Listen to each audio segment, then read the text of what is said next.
When you're showing homes to buyers, here are 3 tips for things that you should be keeping in mind. Number 1, do your homework prior to going to look at the properties.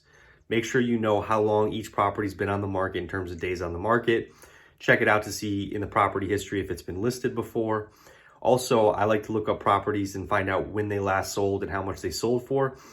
That way, if the buyer asks that question, you have the information, you can share it with them. It shows that you're knowledgeable about the market. Number 2, make sure you bring a reference with you. So I like to actually print off the MLS page and bring it with me on showings for each property. So that way, if the buyer has questions during the showing, that I can use the MLS guide as a reference. Now, keep in mind, if someone asks you a question during the showing, you don't know the answer, don't try to fake it. I feel like early on in your career, especially, you want to seem knowledgeable, so you want to try to answer all their questions, but you're much better off just telling them.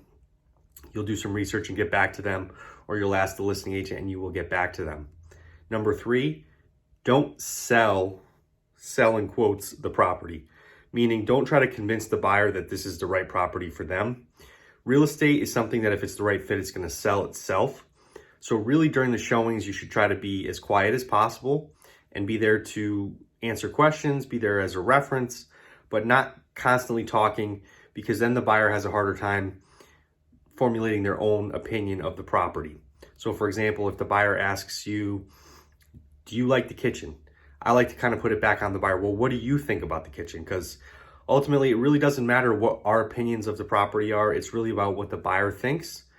And it's our job to answer questions. If you want to give your opinion, that's fine. But I like to, as I said, try to put the questions back on the buyer as much as possible. If the buyer asks you questions, is it a good neighborhood? Technically, due to fair housing, we're not supposed to comment on neighborhoods. So you can tell the buyer to do their own research, either in terms of they can call the police department, they can look online to see statistics, but we're not really supposed to comment on neighborhoods. Keep that in mind during showings as well.